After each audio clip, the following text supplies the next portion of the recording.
মানে সবাই একসাথে জামাত করছে মসজিদে নবীতে।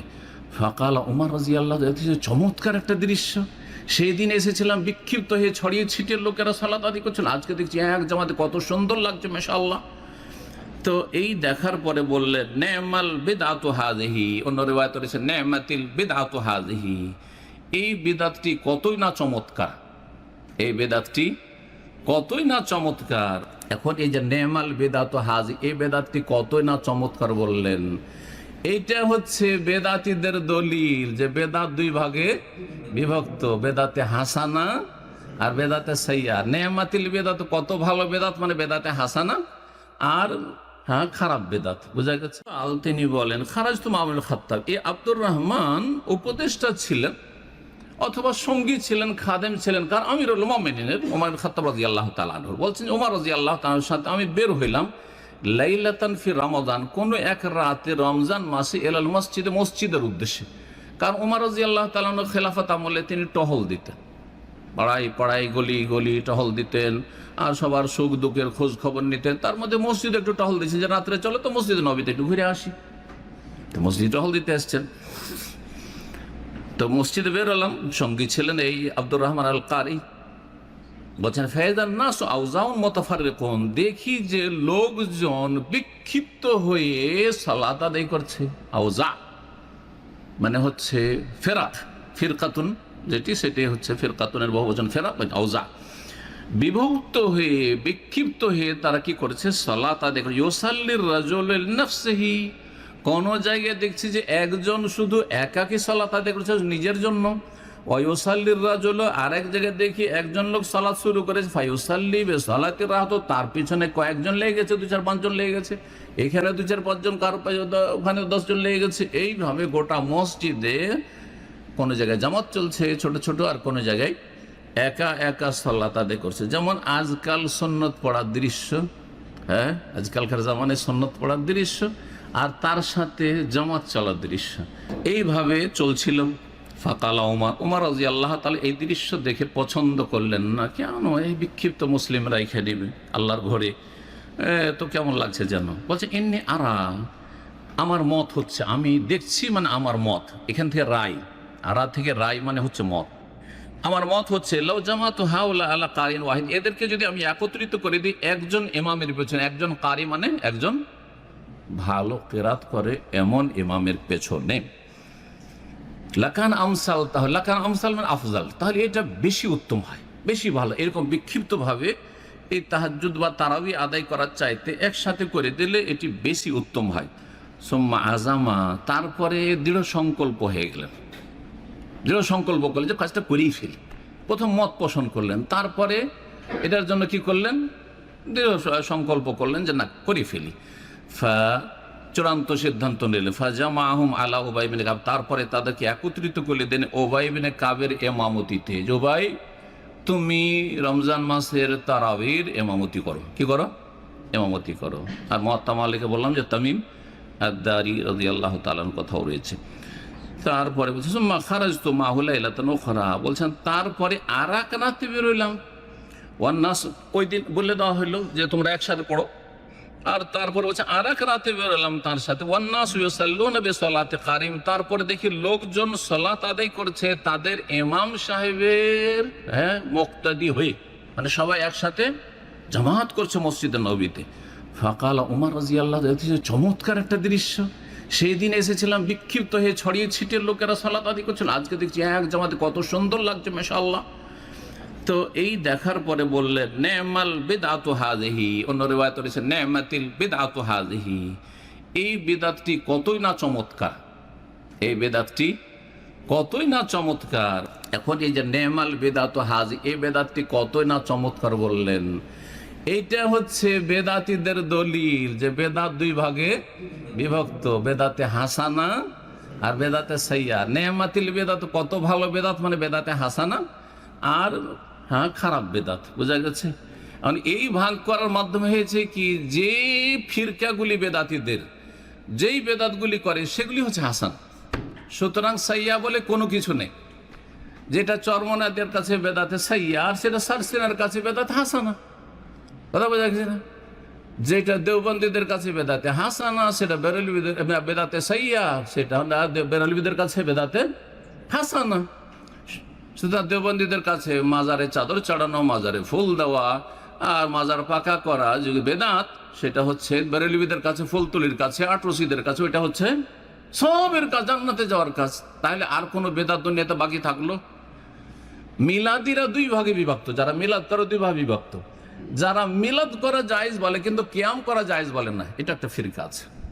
হ্যাঁ, কিন্তু বেদাত দুটাই, ঠিক না? যারা মিলাদ করে কিন্তু কিয়াম না জায়েজ বলে, যে মিলাদ করা হচ্ছে বেদাতে হাসানা আর কিয়াম করা হচ্ছে বেদাতে সাইয়া। কিন্তু যারা মিলাদ কিয়াম দুটাই করে তারা বললে যে দুটাই হচ্ছে হাসানা। তাহলে এমন কোন বেদাত দুনিয়াতে থাকলো খারাপ বেদাত? খারাপ বেদাত বলে কিছু নেই। তাহলে এবার বোঝা গেছে না? তো এই ওমর রাদিয়াল্লাহু আনহু একটা কথা দলিল হবে না, নবী সাল্লাল্লাহু আলাইহি সাল্লামের বহু হাদিস দলিল হবে। কোনটা দলিল হবে? নবী সাল্লাল্লাহু আলাইহি সাল্লাম। নবী সাল্লাল্লাহু কি বলেছেন? সুন্নতি খুতবা, যেটা প্রতিটি খুতবায় পড়তেন, যে কোনো প্রয়োজনে পড়তে, খালি জুমার ঈদে নয়, হ্যাঁ, আর বক্তব্যের সময় নয়, যে কোনো একটা আলোচনা শুরু করলে, যোগটা একটা কথা বলতে শুরু করলেন, একটা বিষয় 2-4-5 মিনিটে, তখন কি করতেন? খুতবাতুল হাজা পড়তেন। কি বলতেন তাতে? ফাইন্না খায়রাল হাদিস কিতাবুল্লাহ ওয়া খায়রাল হাদি হাদি মুহাম্মদ সাল্লাল্লাহু আলাইহি ওয়াসাল্লাম ওয়া শাররাল উমুরি মুহদাসাতুহা কুল্লু মুহদাসাতিন ওয়া কুল্লু প্রত্যেক নতুন কাজ যেটা ধর্মীয় বিষয় করা হয় সেটা হচ্ছে বিদআত। তাহলে কুল্লা সব, ওয়া কুল্লু বিদআতিন, আর প্রত্যেক বিদআত হচ্ছে গুমরাহি। প্রত্যেক বেদাত গুমরাহি। এ কথা বলছেন না যে কিছু বেদাত হচ্ছে গুমরাহি আর কিছু বেদাত হচ্ছে সবের কাজ হাসানা, বলেছেন? এমন করে দলিল আছে? আরো আবু দাউদের হাদিস, যেটা ওই যে আলাইকুম বিসুন্নতি ওয়া সুন্নাতুল খুলাফায়ে রাশিদিনের হাদিস, তাতে কি রয়েছে? ওয়া ইয়াকুম মুহদাসাতিল উমুর, তোমরা নিজেদেরকে সাবধান সাবধান দূরে রাখবে নতুন নতুন কাজ থেকে। ফাইন্না কুল্লা মুহদাসাতিন বিদআহ, কারণ প্রত্যেক নব আবিষ্কৃত কাজ যেটা ধর্মীয় বিষয় হয়ে থাকে, করে থাকে, সেটি হচ্ছে বিদআহ। ওয়া কুল্লু বিদআতিন দালালা, প্রত্যেক বেদাত গুমরাহি। আর কি নেবেন? তাহলে বেদাতের কোনো ভাগ নেই। তবে খোলাফায়ে রাশেদিনের যুগে যেগুলো নতুন কোনো কাজ শুরু হয়েছে সেগুলি বেদাত নয়, সেগুলি হচ্ছে সুন্নাত। তো ওমর রাদিয়াল্লাহু তাআলা সুন্নাত না বলে বলতেন যে নেমাত সুন্নাতু হাযিহি, নেমাতিস সুন্নাতু হাযিহি বললেন না কেন? নেমাতুল বিদআহ কেন বললেন? এটি উলামায়ে কেরামরা তার উত্তর দিয়েছেন যে বিদআতের একটা শাব্দিক অর্থ রয়েছে, লুগাবি অর্থ, আবিধানিক অর্থ রয়েছে, আর একটি হচ্ছে পারিভাষিক অর্থ। তো শাব্দিক অর্থে বলেছেন বিদআত মানে কি? নব আবিষ্কৃত, নতুন যেটা তরিকা বা নতুন কিছু একটা, নতুন কিছু যদি একটা হয় সেটার নাম কি? বেদাত। তো এই যে একসাথে সবাইকে জমা করে দিলাম, একজন পড়াচ্ছে আর বাকিরা সব মুক্তাদি হয়ে গোটা মাস ধরে 30 দিন তারাবি পড়ছে, এটি একটা নতুন পদ্ধতি আমি চালু করে দিলাম। নবী সাল্লাল্লাহু আলাইহি ওয়াসাল্লাম এই 30 দিন করেনি, মাত্র 3 দিন করেছেন। এই জিনিসটা খুব সুন্দর, এটা হচ্ছে খুব সুন্দর। শাব্দিক অর্থে বলেছেন, আবিধানিক অর্থে বলেছেন, শারঈ অর্থে বলেননি। কারণ শারঈ অর্থে মানে বা পারিভাষিক অর্থ মানে যে বেদাতের সংজ্ঞা তাহলে দেখতে হবে। বেদাতের সংজ্ঞা কি? নবী সাল্লাল্লাহু আলাইহি সাল্লাম থেকে যা প্রমাণিত নয়, আর সেটাকে যদি ধর্ম দিন বলে করেন, সওয়াবের আশায় করে, সেটার নাম কি? বেদাত। তো এই তারাবি কি নবী সাল্লাল্লাহু আলাইহি ওয়াসাল্লাম থেকে প্রমাণিত নয়? জামাত করা প্রমাণিত নয়? প্রমাণিত, কিন্তু কয়দিন? 3 দিন। আচ্ছা, 3 দিন পরে কেন করেননি? তার উত্তর সামনের হাদিসে আসছে। কেন করেন নাই? একটা বাধা ছিল, বাধার জন্য। ওই বাধাটা যদি না থাকতো তাহলে তিনি এত আল্লাহ পছন্দ করে, নবী পছন্দ করবেন না? আরে বলছেন যে আল্লাহকে এত ভালো লেগেছে, আল্লাহ এত পছন্দ করেছে, আমাকে ভয় লাগছে যে আল্লাহ ফরজ করে দেবেন। তাহলে আল্লাহ যে কাজটিকে এত পছন্দ করেছে রাসূলুল্লাহ পছন্দ করেন না? অবশ্যই পছন্দ করেছে, তারপরও কন্টিনিউ জামাত করলেন না কেন? চতুর্থ দিন আর আসলেন না কেন? বাধা। বলবেন যে বাধাটা কি? যদি ফরজ হয়ে যায়, আল্লাহকে এত ভালো লেগেছে, তাহলে কয়জন এটা আদায় করবে? দেখছেন, ফরজ আদায় কর 17 রাকাত। আমরা এত ডিসকাউন্ট করতে করতে বেদাতীদের কাছে বদনাম যে এরা শুধু নামাজ চুরি করে। 17 বললে জান্নাত, বলছি না, সর্বনিম্ন জান্নাতি। অন্তত ফেঁসে যাবেন না, বেনামাজি হিসাবে ফেঁসে যাবেন না।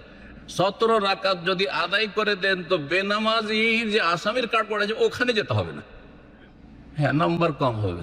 33 মার্কা ছাত্র, হ্যাঁ, মাদ্রাসা স্কুলে যেটা গড়া পচা ছাত্র পড়ে, তারা 33-34 পেলে যে কি খুশি। আজ পাশ করে নিয়েছি, আজকে পাশ করে নিয়েছি, আমাদের সাথে পড়েছে, অনেকে পড়েছে। আর যারা আমাদের মতো ছিল, 1টা নম্বর 2টা নম্বর যদি কম হয়ে গেছে, একটু ভুল হয়ে গেছে, ওরে সারা দিন মনে হচ্ছে উফ, মন বিষিয়েছে, কষ্ট পেয়েছি, কি করলাম, 1টা নম্বর কেটে গেল, আছে এই 2টা নম্বর কেটে গেল, ঠিক কিনা? তো ঠিক ওই রকমই আপনারা মুসলিম সমাজ, সর্বনিম্ন মুসলিম থাকতে চান তো 17 আদায় করেন। আর যদি একটু ভালো কোয়ালিটির মুসলিম হবো তখন 10-12 রাকাত সুন্নাত আছে, বেতর আছে, তাহাজ্জুদ আছে, সালাতুদ দুহা, ইশরাক আছে, ইত্যাদি আরো নফল আছে, পড়তে থাকেন, বিনা কারণে নফল পড়তে থাকেন, কোনো অসুবিধা নেই। তো আল্লাহ মুস্তাআন। চলেন, কথা শেষ হয়েছে। হ্যাঁ, নবী সাল্লাল্লাহু আলাইহি ওয়াসাল্লাম 3 দিন পড়েছে, সুতরাং এটি বিদআত নয়। তাহলে বিদআত যে বলেছেন ওমর রাদিয়াল্লাহু তাআলা আনহু, সেটা শাব্দিক অর্থে বলেছেন, সেটা পারিভাষিক অর্থে বা শরঈ ভাষায় তিনি বলেন নাই। জি, কারণ খোলাফায়ে রাশেদিনের সুন্নত বা নতুন কিছু করলে সেটি সুন্নাত, সেটি বিদআত নয়। এটাও আমাদের কাছে স্বীকৃত, এটা আমাদের কাছে স্বীকৃত এবং প্রমাণিত। কার কথার ভিত্তিতে? নবী সাল্লাল্লাহু আলাইহি ওয়াসাল্লামের কথার ভিত্তিতে, বা সুন্নাতুল খোলাফা। জি।